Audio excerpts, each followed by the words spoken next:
Work as a scientist in Antarctica. I think I just started a deadly pandemic. There's hundreds of researchers working on secret projects in Antarctica, but after what we just uncovered, I don't think there will be any survivors left. I was part of a 5-person team in a small lab situated in the mountains, and for the most part, we don't have many discoveries here. Our job mainly consists of boring climate research, so when we were informed of frozen life being found deep in the ice, we were ecstatic. We just never could have guessed the horrifying reality it would lead to. Our boss, Hathaway, informed us that multiple life forms had been discovered, but one specifically was preserved exceptionally well in the ice. It was a completely undiscovered bat species.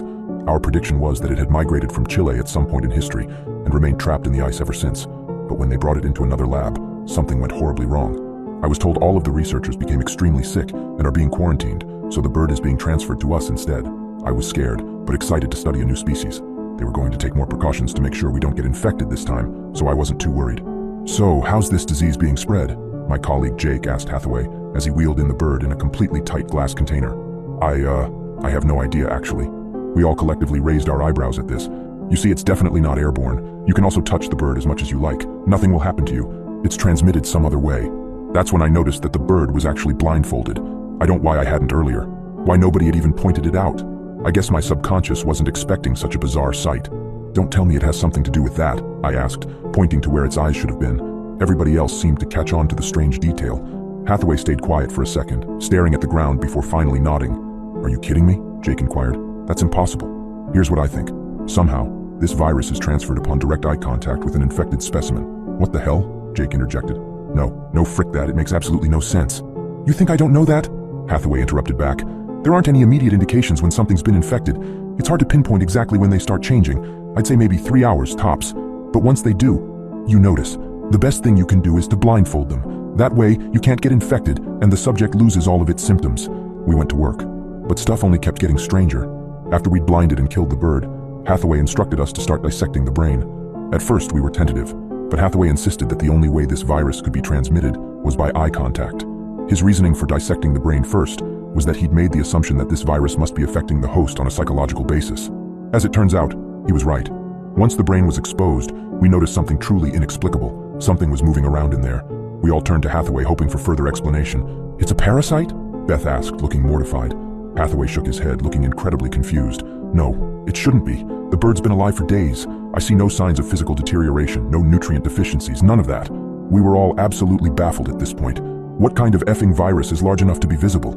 We just stared at it, not knowing what to do. Then out of nowhere, the brain started bulging outwards. Hathaway's face dropped. "It must know that the host is dead. It's trying to come out." Thinking quickly, I went and grabbed a nearby beaker. I managed to trap the thing just as it burrowed its way out. It looked absolutely alien. It nearly resembled a bacteria, except for the fact that it seemed to have tiny suction cups covering it. I heard a cacophony of screams ring throughout the room, while Hathaway shouted at me to not let it out. We managed to transport it into another glass tank, this time smaller and more fortified. We spent the next 12 hours observing and analyzing it, yet were unable to classify it or make any sense of it. The thing was too huge to be any kind of pathogen, and had bodily mechanics we'd never seen in any organism. Eventually, we decided to just secure and leave it, planning to continue our research the next day. Most of us even considered just turning it over to the government. We sure as hell didn't know what to do with it. However, Hathaway declined that proposition. "This is big, all right? I'm not letting it go just yet," Hathaway said. We all decided to head off to our separate temporary dorms in order to get some rest, not knowing this would be the biggest mistake of our lives. We should have burned that thing when we had the chance. I woke up about 4 hours later. I groggily rubbed my eyes, wondering what could have taken me out of my slumber. I'm usually a very deep sleeper.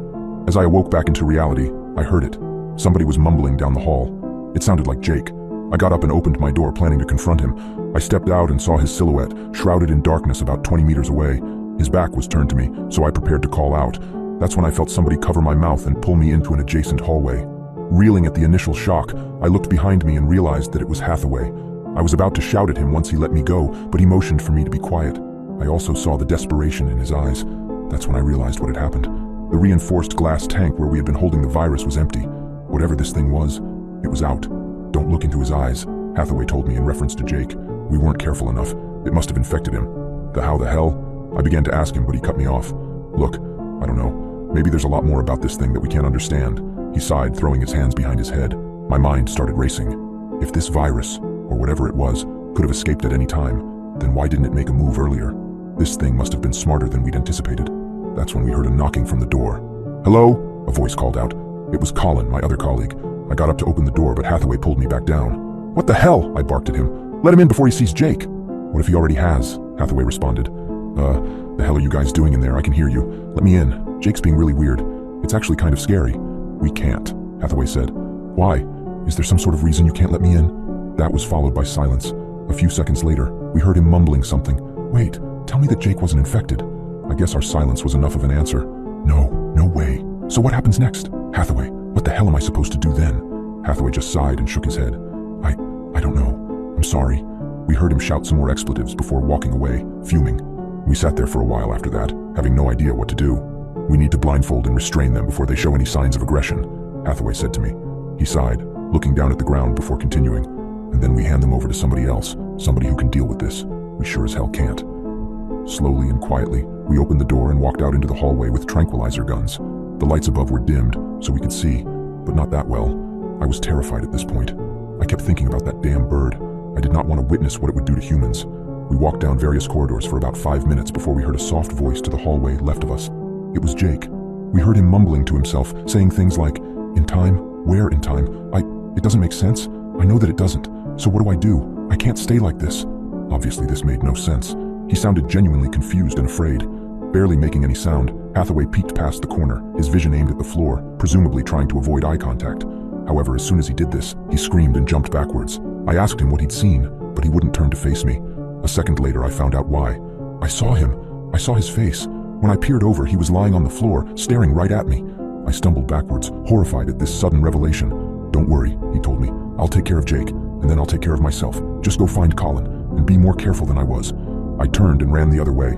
As I did, I heard the sounds of a struggle and Hathaway screaming out in pain behind me. There was also laughter for some reason.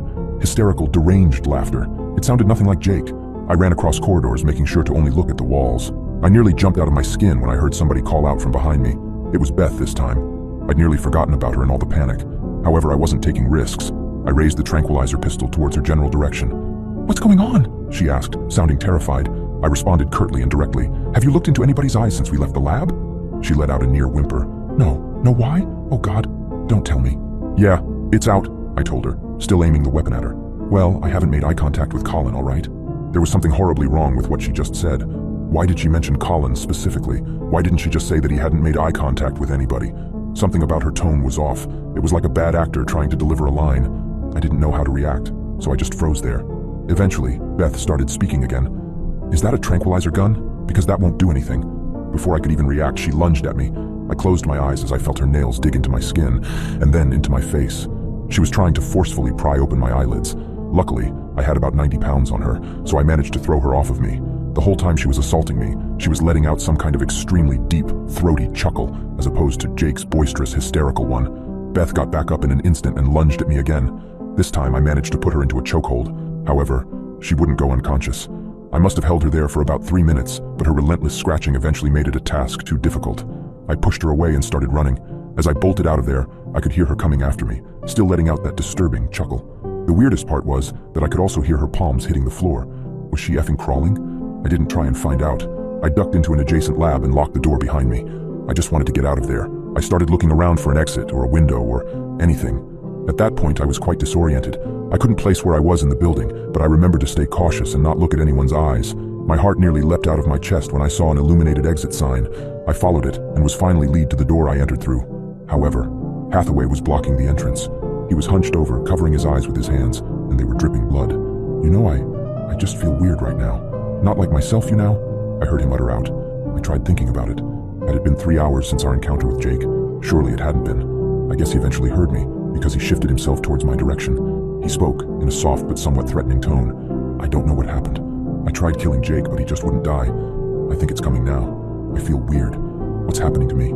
Can you tell me, Cam?" Right after he said, a loud roar emanated from some corridor behind me. It was followed by what sounded like rapid crawling towards our direction.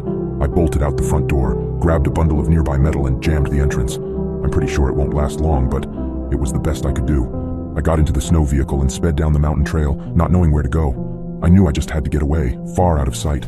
By running out of the metal door, I don't think I'll ever forget when I saw Beth's face coming through the window. And her eyes, they looked like something straight out of hell.